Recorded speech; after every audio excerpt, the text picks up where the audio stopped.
Everyone, I am doing previous question for material science. Okay, and this question is directly from the GATE Engineering Services and Civil Services examinations.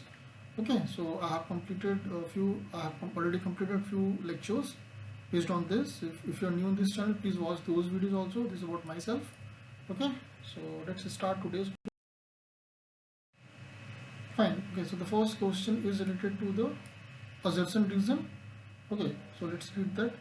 The notch sensitivity of cast iron component is 0. Cast iron does not have a yield point. Okay. See, yes, both is correct. The notch sensitivity of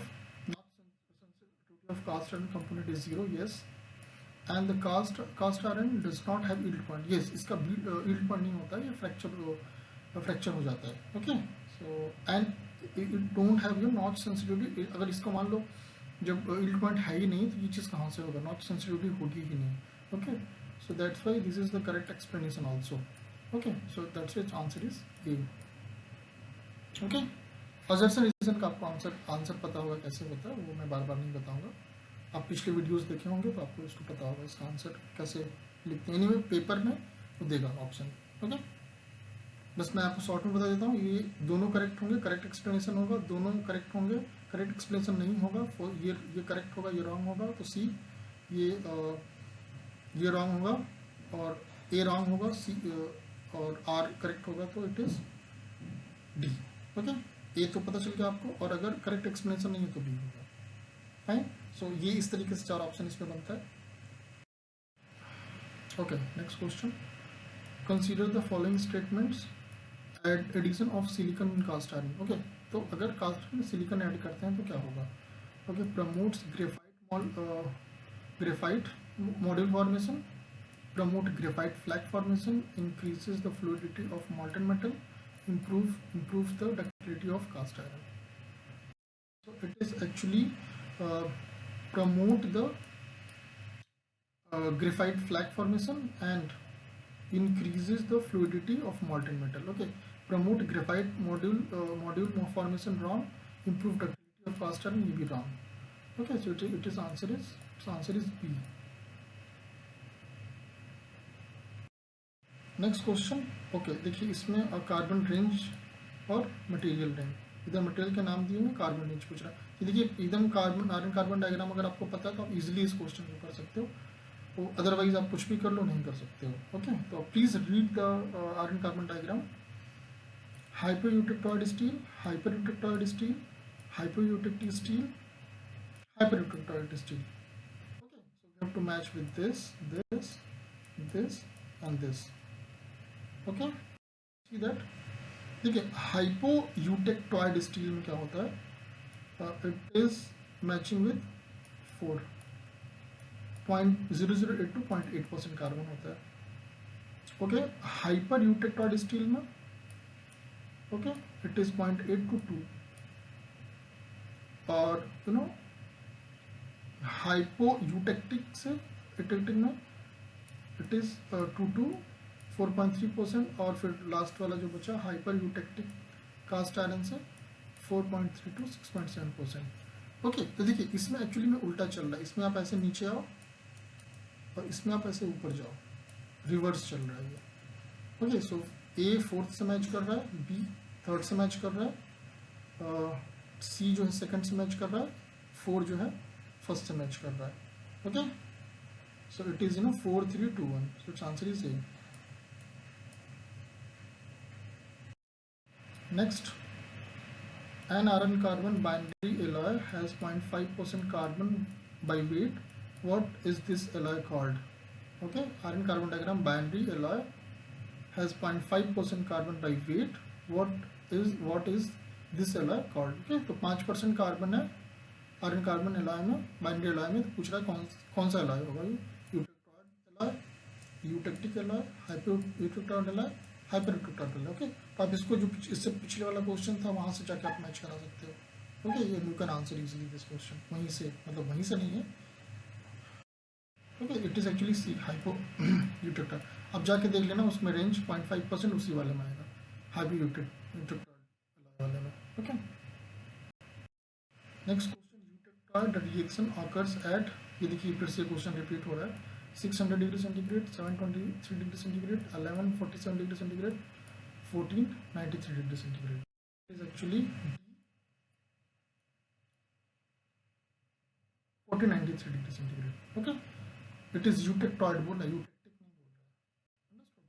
so please keep it mind, eutectoid को टिक करके आ सकते हो. Okay, इसमें क्या बोल रहा है? Okay, two cooling curve A and B for eutectoid iron carbon alloy are superimpose on a continuous cooling transformation. CCT diagram as shown in figure. This is CCT diagram. Okay, given the fine perlite microstructure is represented by the point label. Okay, the fine perlite microstructure is represented by point label. Okay, तो इसमें fine pearlite कौन, ये इन points में से कौन कौन है ऐसा बोल रहा है, ये हमें बताना है. ओके, एक्चुअली जो हमारा फर्स्ट है और थर्ड है ये हमारे फाइन परलाइट है, fine pearlite micro structures. Okay, it is A. Okay, so fine perlite structure is formed near eutectoid temperature and on very slow cooling. Okay, तो ये दोनों ही पॉइंट ऐसे हैं जहाँ पे ये चीज़ हो रहा है. Okay, जहाँ पे it is near to eutectoid temperature and on very slow cooling. तो यहाँ पे very slow cooling rate भी है. Okay, so its answer is A. Next, the eutectoid of carbon iron above lowered critical temperature when cooled result in. Okay, eutectoid of carbon in iron above lowered critical temperature when cooled results. Okay, so ferrite, austenite, ferrite, cementite, cementite, austenite, ferrite, cementite, austenite. Okay, eutectoid. It is B, ferrite and cementite. Okay, बस अब ध्यान में रखो, eutectoid बोल रहा है, यूटेक्टिड बोल रहा है, इसमें यूटेक्टॉइड बोल रहा है. Okay, cementite, ferrite and cementite. Next, consider the following work material. Okay, titanium, mild steel, stainless steel, grey cast iron. Okay, the correct sequence of these material in terms of increasing order of ductility. Okay, तो इसमें पूछ रहा था कि increasing order में ductility. Okay, so देखिए सबसे ज़्यादा होगा ग्रे कास्ट आयरन. ओके, फिर माइल्ड स्टील, उसके बाद स्टेनलेस स्टील, फिर titanium. Okay, so answer is A. Next, addition of magnesium to cast iron. Okay, तो अगर कास्ट आयरन में मैग्नीशियम ऐड करते हैं तो क्या होगा? हार्डनेस, कौन सी चीज़ इंक्रीज होगी? Hardness, ductility and strength. Okay, corrosion resistant, creep strength. Okay, so this is alloying बोलते हैं, इट्स एलॉइंग एलिमेंट. तो हम उसमें एलॉइंग एलिमेंट ऐड कर रहे हैं, दैट इज मैग्नीशियम. तो क्या होगा? ओके, विल एक्चुअली अगर आप मैग्नीशियम ऐड करते हो it will give ductility, tensile strength. Okay, corrosion chromium अगर ऐड करोगे तो होगा क्रीप स्ट्रेंथ नहीं होता है. ओके, हार्डनेस भी नहीं होता है. Okay, so it is actually B, ये भी नहीं होगा, क्रोमियम इसके लिए चाहिए. तो ductility and magnesium in tension. There is one curve is called banana curve. Okay, so if you see the banana curve, there you will find along element का जो रोल होता है कौन सा ऐड करने पे क्या चीज़ कैसे उसकी जो हाई स्ट्रेंथ स्टील जो होते हैं उसमें उसकी स्ट्रेंथ और इलांगेशन कैसे चेंज होता है. तो उसमें along एलिमेंट का रोल काफ़ी ज़्यादा होता है. Okay, fine. So this was the end of today's questions. Okay, so I hope you like that. Thank you for watching. Bye bye.